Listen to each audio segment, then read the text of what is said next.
Here's one thing I forgot to do. Check my tire pressure. Feels fine. My rear wheel has maybe 500 more miles on it.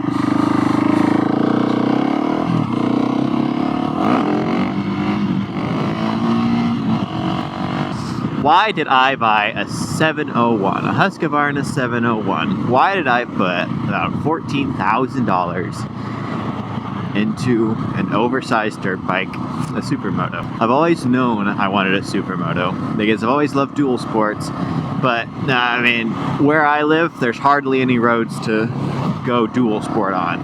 They're all straight, and there's no dirt roads, there's no cool foresting areas that I can go off into and have a great time. I also love the supermoto aesthetic. I love the way it looks. I love the way it feels, and I've always wanted to ride a supermoto because of how good I knew they feel, and they can just hit corners so insanely well.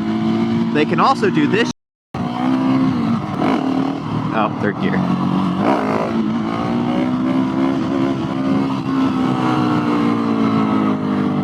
I've always known I've wanted a supermoto because I love the way it looks. I love the entertainment that can come out of it, and I love the things you can do on it. But why did I spend $14,000 for this thing, and when I could have spent like $5,000 or $6,000 for KLX 300 that comes out of the supermoto, or even get a KTM 500 and supermoto that?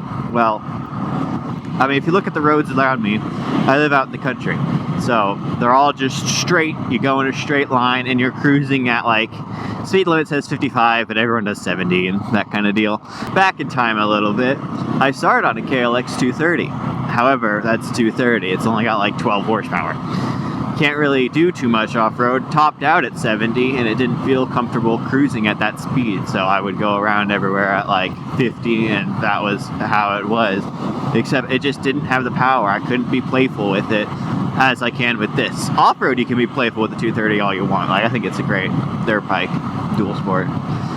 But this thing is just way more playful on the road, which is what we have more of around here. Like I said, there's not that many dirt roads. If I lived up in the mountains where there was like cool logging roads and all the other fun stuff, then yeah, I think I would still go down a dual sport path. I might not even gone for a giant 700. I might have gone for a smaller bike. So because I wanted to go to the street, I was looking at two other bikes because I had 230, like I said, just too small for the street, wanted to go up. So I was looking at either it was Yamaha MT-07 or MT-09. Now MT-09 I knew would just be a monster machine and probably not a very good idea to go for. But there was one like really close to us, and so between that one or drive an hour further to get a MT-07 that was $500 cheaper. I saw that the MT-09 near me had a quick shifter. I've never used a quick shifter before, so I really wanted to try a quick shifter. I was still kind of stuck between the two, but then MT-07 sold, so I was like, I guess I'm going for the MT-09. And remember, I'm going for a 230 to a 900 here. That was quite the ride.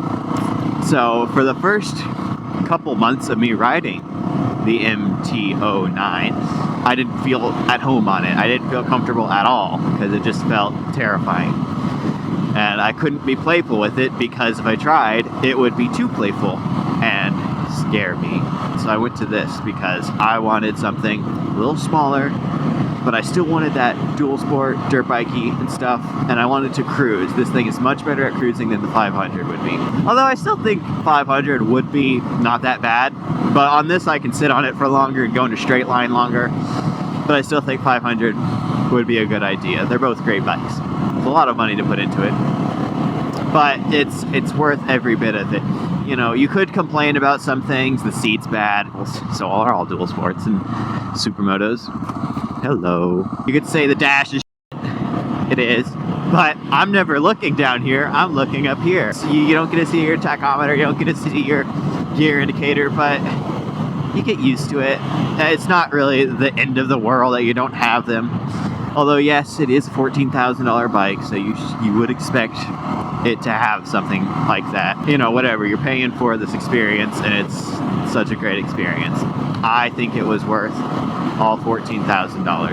Now between this and the SMCR, you just go for style. What does it look like? I liked, it's funny, at the time of me buying this bike, I really liked the white and neon colors.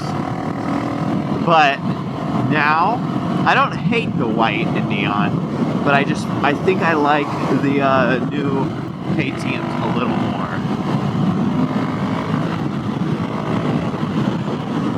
Gosh, this bike is amazing. I think I like the KTM just a little bit more, because this bike's very blocky, like the headlight a block. The gas tank whole thing is a block. It's just a square. But on the KTM 690, they're all angled and they look sharper and nicer. Even the mirrors on this, it's just in a circle. It was very ugly. But KTM, it's a nice, sleek like thing, like what the MT-09 has, and it looks good. This bike, every time I get home from riding it, I'm always like, oh, that was so much fun. I had a great time. Whereas on the 900, yep, I just did a commute.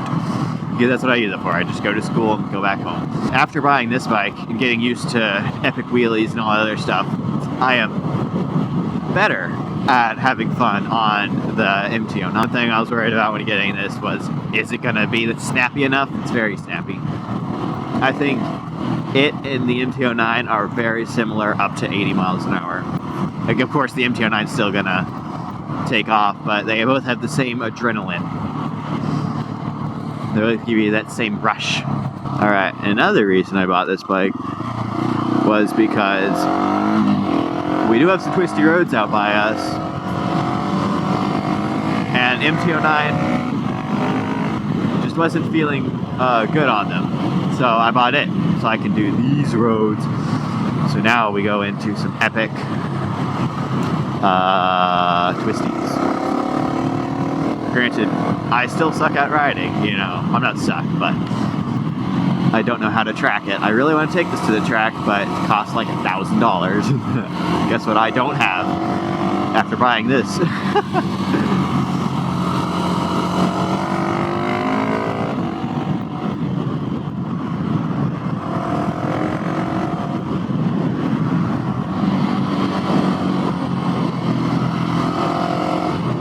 Still throw it over on its side pretty well, though.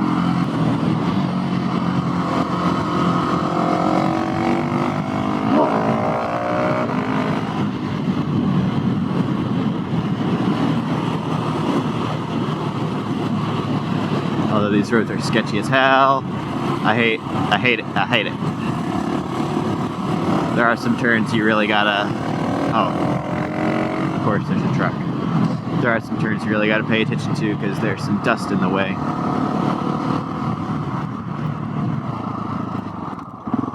Well, then let's just go explore. I've never been up here before. Hopefully it's not a private drive.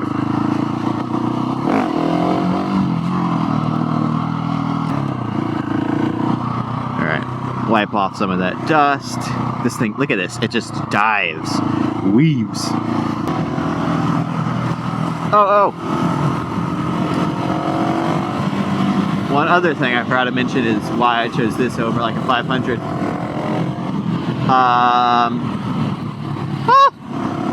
Is because its intervals are less. The maintenance intervals, they're a little bit easier. It's still not crazy easy, and I still would be fine with having a 500 maintenance intervals. But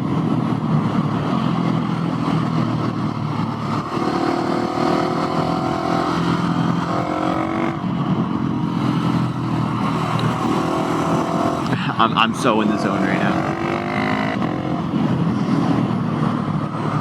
I still would be fine with 500 maintenance intervals, but this is just a little bit more easy to go with. Cue the music. I'm coming for you, FedEx. I'm coming for you. Oh, thank you.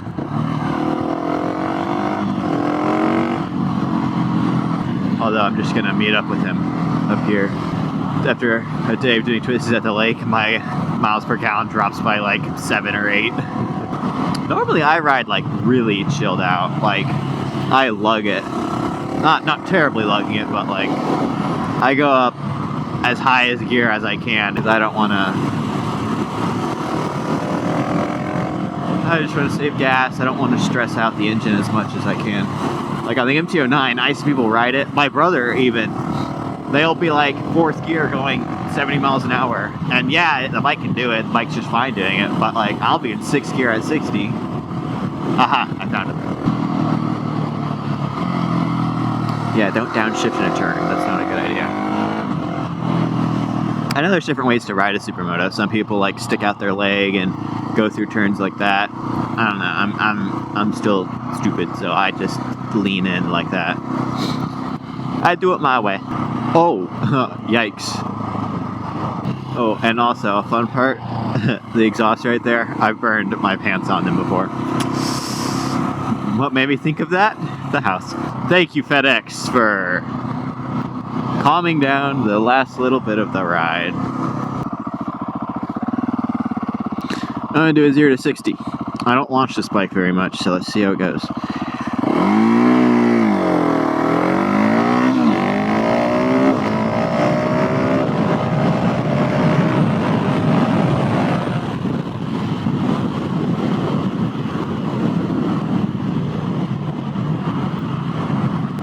I feel like that went well.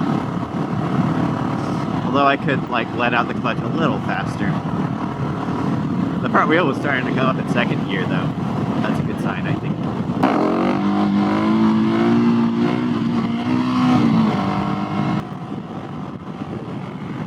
I found you! This is like the one problem with the bike. Why is the gas on the rear? That is so silly.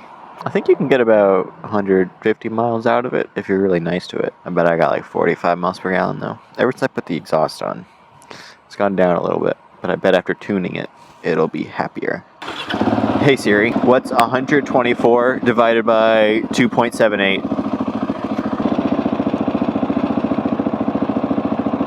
I clicked the wrong one, didn't I? I sure did. There it is. Okay, gosh. I'm done. I'm out. Toodles.